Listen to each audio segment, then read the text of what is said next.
God praise most of all for where He has brought me from. Looking forward to hearing Sister Emily tonight. Heard a lot of good things about her. But I just want to give you a little bit of background about myself. Not much to know about me, because all praise and glory and honor goes to God. And my name is Nancy Van Hook. I was born March 6th in 1978. To the proud parents, I think they were proud, of Vernon and Edna Willard. And they were a pastor at the time that I was born, and I was raised in the church. And I was born in Covington, Kentucky, and they pastored a little church right outside of Cincinnati, in Cincinnati. And I've been in a pastor's home all of my life, and they gave me to the Lord in that little church in Cincinnati a long time ago. And I'm glad that they chose to do that, Sister Nan, because I'm not always, as Sister Amanda said, I'm not always being a kingdom woman. But I'm glad at the age of 6 years old, I found myself at an altar of prayer. That I went back on the Lord, and it was later in life that I decided to give myself fully to the Lord. And I did that, and at the age of 18, I married my best friend and my sweetheart, Steve Van Hook. And he called us. I never really wanted to marry a pastor. I never really wanted to marry a preacher, because I watched my mom and my dad go through so much in the pastor's life, in a pastor's home. And when I married my husband, he was not a preacher, he was not a pastor. But little did I know the Lord was calling him into that. Now we pastor Crossroads Assembly of God, and we've been the pastor going on 8 years at that church. And we pastored before at a church called Harrison Lake Pentecostal, and we pastored there for 5.5 years. He evangelized before that. But it was May 5th, 2015. And before May 5th on 2015, at the age of 34, I decided I wanted to go back to school, and I wanted to be in the medical field. And I decided to do that. And I graduated in 2014 as a registered medical assistant and my certificate in phlebotomy. And I was proud of that. Yeah, bless her, Lord. And I was working in an office, and it was a normal day in the office. I remember I went to lunch with a holiness friend, a co-worker, and we went, and it was a beautiful day, I remember. And I remember what we had for lunch. We had Subway for lunch on that May 5th, 2015, and I just remember we just was enjoying the presence of God on that day. And I remember our church had a faith and fitness program going, and we were doing a little bit of fitness type stuff, trying to get fit, and we were throwing faith in with it. We got held up a little bit late that night at that program, and it was going on 10 o'clock that night, I guess it was. And I called my husband, and I told him, I said, I'm on my way home, and I should be home within just a few minutes. I always called him and told him when I was going from one destination to another, and I told him I loved him. And I remember I was driving and on my regular course home, and I remember just driving along, and there was a little pickup truck in front of me on my way home that night, and I remember seeing it swerve over just a little bit, and when it swerved over, I seen a vehicle come over in our lane, and I remember calling out on God, and I said, Lord, help us. Yes, amen. Bless her, Lord. And I swerved my vehicle over to the side of the road, because I thought, if it's coming over, maybe I can miss it. And little did I know that driver was a drunk driver at the time, and he hit the truck in front of me, and then he went on to hit me headlight to headlight.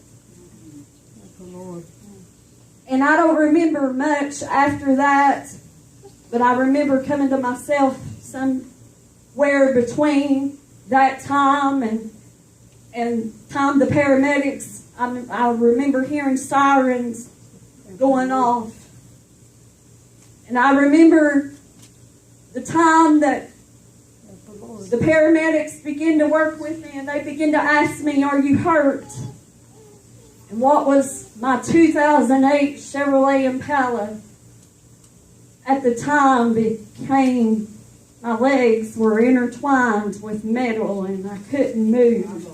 Bless her, Lord. And I began to call out on God again. Yes, Lord. Help her, Jesus. And I began to say, "God, I need your help. Yeah. I need you to help me. I need you to save me from this wreckage." And I just remember saying, "God, I need your help and I need you to come by my way. If you would do that for me today." I just remember begging God to help me. Yes, Amen. Lord. Bless her, Jesus. Hallelujah. And I remember the paramedics just trying to talk to me and trying to keep me there until more help could arrive. And I remember him saying, "Miss Van Hook, we're going to have to cut you out of this car. There's no way we can get to you." And that's really all that I remember, because I don't remember much more after that. I blacked in and I blacked out.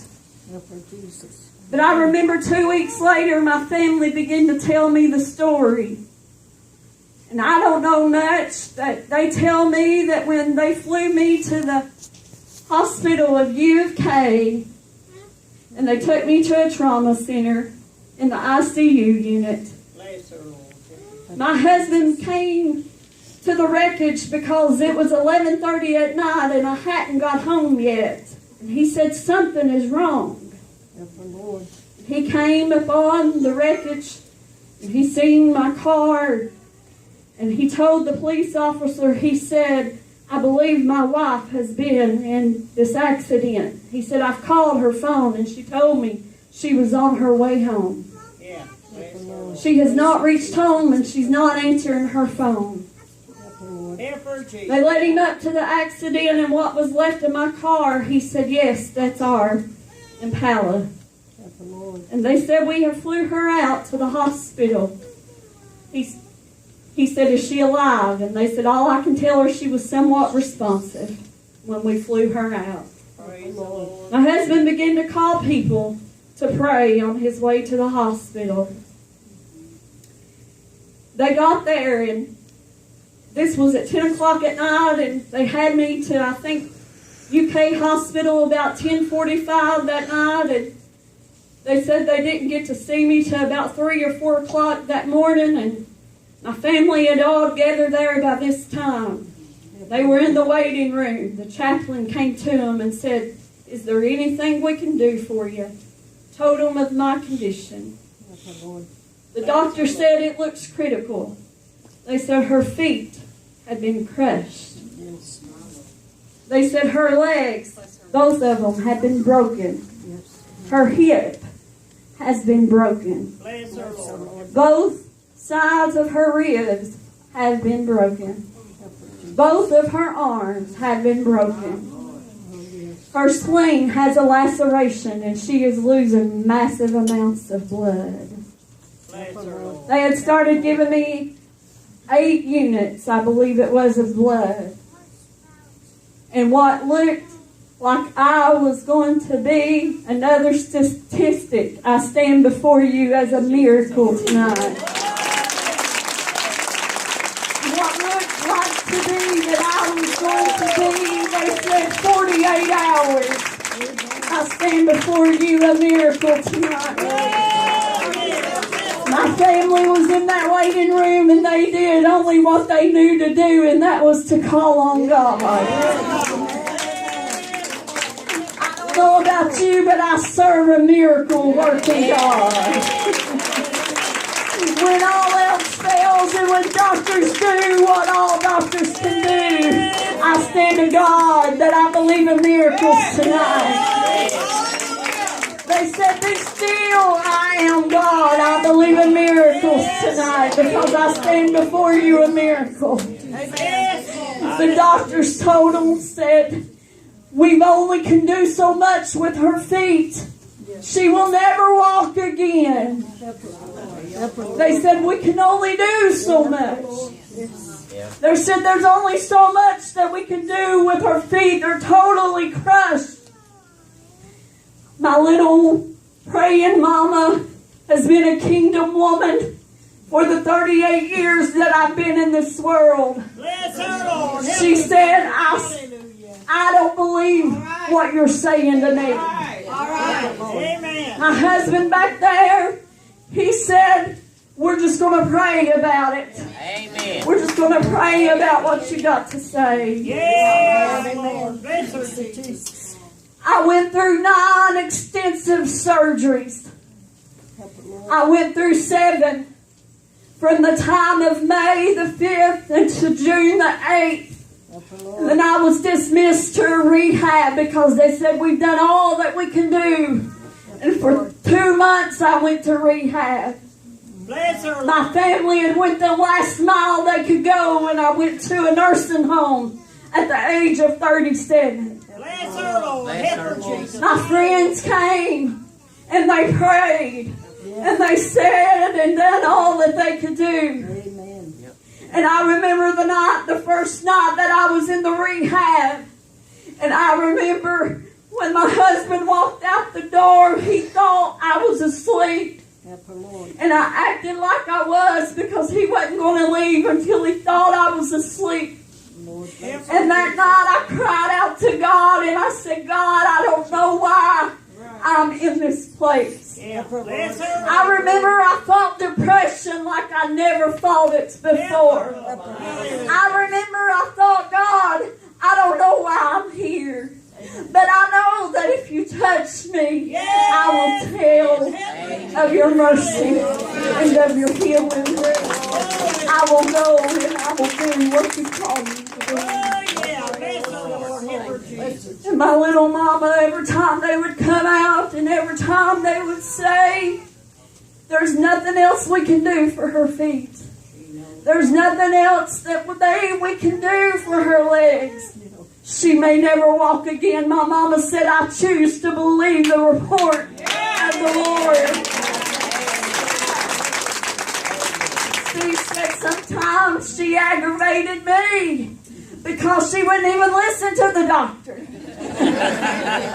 But my mama said, I know a God that can heal. I know a God that can move. Yes. And today I may haven't lived like Jacob had, That's all right. but I walk. And I choose to believe the miracle of the Lord. And one day I'm going to walk just like I walked before. Thank you for letting me tell my miracle. And I come by to tell you tonight, if you've got a miracle you're waiting on, don't give up on God. Because He's just on time. He's an on-time God. And He will move right on time. I stand before you a miracle tonight. And He will move on time. God bless you tonight.